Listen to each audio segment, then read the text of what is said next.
മന്ത്രി പങ്കെടുക്കുന്ന സ്ഥലത്താണെങ്കിൽ ആ സ്റ്റേജിൽ ഒരു പരിശോധന പോലീസിന്റെ ഭാഗത്ത് നിന്ന് ഉണ്ടാകണമല്ലോ. ഈ പരിപാടി നടക്കുന്നതിന് മുമ്പ് അതിന്റെ സുരക്ഷ എത്രത്തോളമാണ് എന്നുള്ളത് ആ ഒരു പരിശോധന നടന്നിട്ടില്ലെന്നാണ്. അത് നടന്നിട്ടില്ല. അത് നടന്നിട്ടുണ്ടായിരുന്നെങ്കിൽ ഇവിടെ ബാരിക്കേഡിംഗ് ഉണ്ടായേനെ. പോലീസ് അത് നേരത്തെ വന്ന് പരിശോധിച്ചു. ഒരു മന്ത്രി പങ്കെടുക്കുന്ന പരിപാടിയാണ്, കമ്മീഷണർ പങ്കെടുക്കുന്ന പരിപാടിയാണ്, ADGP പങ്കെടുക്കുന്ന, പോലീസിന്റെ ഒരു പരിശോധന വേണ്ടേ? അപ്പൊ പോലീസിന്റെ ഒരു ഗുരുതരമായ അച്ചടക്ക ലംഘനം അല്ലെങ്കിൽ വീഴ്ച ഇതിനകത്തുണ്ടായി എന്നുള്ളത് തന്നെയാണ്. അപ്പൊ വളരെ ലാഘവ ബുദ്ധിയോടുകൂടി നിയമങ്ങൾ നിർമ്മിക്കുന്നതും പൊതുമാനദണ്ഡങ്ങൾ സർക്കാർ ഇറക്കുന്നതുമൊക്കെ അത് പാലിക്കപ്പെടാനുള്ളതാണ്.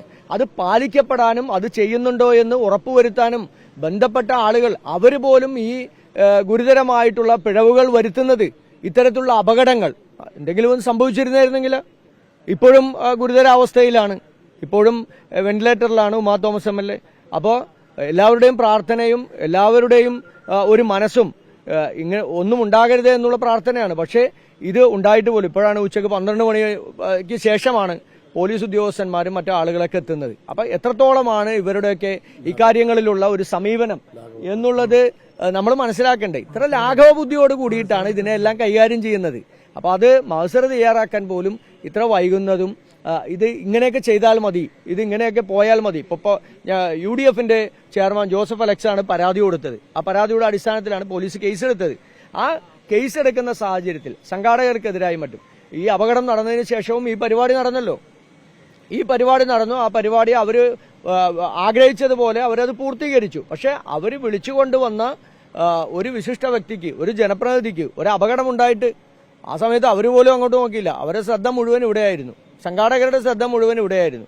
അപ്പോൾ അവരെ സംബന്ധിച്ചിടത്തോളം അവർക്ക് അനുമതി കൊടുത്തവരും അവർ ഏത് തരത്തിലാണ് അവർ ആഗ്രഹിക്കുന്നത് പോലെ പരിപാടി നടത്തിയാൽ ഇപ്പം അതിനെക്കുറിച്ചൊക്കെ ഗുരുതരമായിട്ടുള്ള ആരോപണങ്ങൾ ഉയർന്നിട്ടുണ്ട്. പണം വാങ്ങുന്ന കാര്യത്തിലാണെങ്കിലും പങ്കെടുത്ത കുട്ടികളുടെ കയ്യിൽ നിന്നും ആളുകളുടെ കയ്യിൽ നിന്നൊക്കെ പണം വാങ്ങുന്നത് വിവിധ തരത്തിലാണ് പണം വാങ്ങിച്ചിരിക്കുന്നതെന്നുള്ള ആരോപണങ്ങൾ ഉയർന്നിട്ടുണ്ട്. അപ്പോൾ പലതരത്തിലുള്ള മോട്ടീവാണ് ഇവരുടെയൊക്കെ പിന്നിലുള്ളത്. ഒന്ന് സാമ്പത്തിക ലക്ഷ്യമാകാം, പ്രശസ്തിയാകാം, എന്തുമാകാം. പക്ഷെ അതൊക്കെ ചെയ്യുമ്പോഴും ഇത്തരത്തിലുള്ള സംഘടനകൾ, ഏത് സംഘടനകളാണെങ്കിലും അവരെല്ലാം സംഘടിപ്പിക്കുന്ന ചടങ്ങുകൾക്ക് പരിപൂർണമായി ആ ചടങ്ങ് വിജയിപ്പിക്കാനും അത് സർക്കാരിന്റെ മാനദണ്ഡങ്ങൾ പ്രകാരമാണ് നടത്തുന്നതെന്ന് ഉറപ്പുവരുത്താനും അവർക്ക് കഴിയണം. അല്ലാതെ പേരിനു വേണ്ടി, പ്രശസ്തിക്ക് വേണ്ടി, പണത്തിനു വേണ്ടി ചടങ്ങ് സംഘടിപ്പിച്ച് ആരെങ്കിലുമൊക്കെ അതിന്റെ പേരിൽ അപകടത്തിൽപ്പെട്ടാൽ അവർ നോക്കിക്കോളും എന്ന് വിചാരിക്കുന്ന തരത്തിലേക്ക് ഒരു സംഘടനയും അത്തരത്തിൽ മാറാൻ പാടില്ല. പ്രത്യേകിച്ച് എറണാകുളമാണ്. എറണാകുളത്ത് നിരവധി പരിപാടികൾ നടക്കുന്നുണ്ട്, നിരവധി ഷോകൾ നടക്കുന്നുണ്ട്, നിരവധി ആളുകൾ പങ്കെടുക്കുന്നുണ്ട്. അതിനൊക്കെ ഞങ്ങൾക്ക് അഭിമാനമുള്ളൂ. പക്ഷേ അതിന്റെ പേരിൽ ഉണ്ടാകുന്ന അപകടങ്ങൾ, ആ അപകടങ്ങൾ ഒരു കാരണവശാലും നമുക്കത് അംഗീകരിക്കാൻ കഴിയില്ല. അത് ഗൗരവമായി തന്നെ പരിശോധിക്കണം. നാളുകളിൽ ഇങ്ങനെ ഒരു അപകടം ഉണ്ടാകാൻ പാടില്ല. ഈ ഉണ്ടായ അപകടത്തെക്കുറിച്ച് ഗൗരവതരമായിട്ടുള്ള ഒരു അന്വേഷണം പോലീസും സർക്കാരും നടത്തണം എന്ന് തന്നെയാണ് ഞങ്ങൾക്ക് പറയാനുള്ളത്. എവിടെയാണോ വീഴ്ച സംഭവിച്ചത്, ആരാണോ വീഴ്ച വരുത്തിയത്, അവർക്കെതിരെ നടപടിയെടുക്കണം. ഇനി അത് മേലാൽ ആവർത്തിക്കപ്പെടാൻ പാടില്ല.